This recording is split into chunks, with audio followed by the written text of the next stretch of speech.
अभंग क्रमांक 33. सदा तळमळ चित्ताची हळहळ, त्याची दर्शने न व्हावे, शव असता तो जीवे. कुशी शब्दाची घाणी, अमंगळ वळविली वाणी, नेणे शब्द पर, तुका म्हणे परोपकार. अर्थ: ज्याच्या चित्तामध्ये प्रपंचाची सतत हळहळ तळमळ चालू असते, त्याची मला दर्शनही होऊ नये, तो जिवंत असूनही मेल्यासारखा आहे.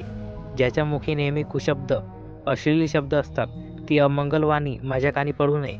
तुकाराम महाराज म्हणतात, जो दुसऱ्याशी कधीच चांगले बोलत नाही, तो कोणावरही परोपकार करत नाही, अशा मनुष्याचे दर्शन घेण्याची माझी इच्छा नाही. अभंग क्रमांक 34. जया नाही नेम एकादशी व्रत, जाणावे ते प्रेत सर्व लोकी, त्यांचे वय नित्य काळ लेखित आहे. रागी दात खाय करा करा, जयाची ये द्वारी तुळशी वृंदावन, नाही से स्मशान गृह जाना. जय कुळी नाही एक ही वैष्णव, भव नदी तापा. विठोबाचे नाम नुच्चारी ते तोंड, प्रत्यक्ष ते कुंड चर्मकांचे. तुका म्हणे त्यांची काष्ट हातपाय, कीर्तना नव जाय हरिचिया. अर्थ: जो नेमधर्म एकादशी व्रत पाळीत नाही, तो प्रेतासमान समजला जावा. काळही त्याच्यावर रागावून करा करा दात खात असतो. ज्याच्या दारामध्ये तुळशी वृंदावन नाही, ते घर स्मशानाप्रमाणे आहे. ज्याच्या कुळामध्ये एकही वैष्णव नाही, त्याचे संपूर्ण कुळ भवनदीच्या त्रिविध तापात बुडते. ज्या मुखामध्ये विठ्ठलाचे नावच येत नाही, ते चर्मकाराचे कुंड समजावे.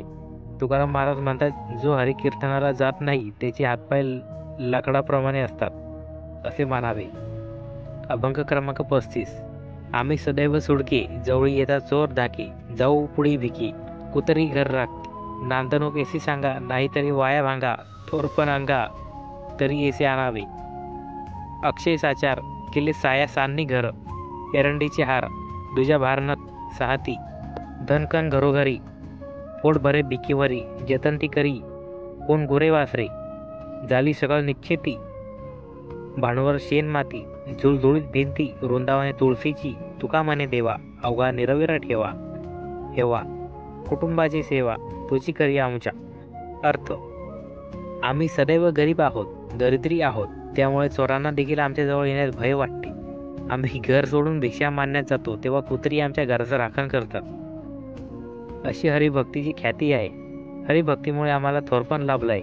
आम्ही हरिभक्तीचे जे घर तयार केले आहे, त्याला नाजूक लाकडे वापरली आहेत. ते घर अक्षय आहे. एरंड्या व शेल लाकडे आम्ही घराला वापरली आहे. ते दुसऱ्या कोणाची भर सहन करत नाही. आमच्या घरी धनधान्य भरपूर आहे. आम्ही केवळ आमच्या पोटापुरती भिक्षा मागतो. गुरेढोरे त्यांचा गोठा याचे कोण रक्षण करत बसेल. आम्ही सर्व बाबतीत निश्चित झालो आहोत. आमचे भांडवल म्हणजे शेण माती आहे.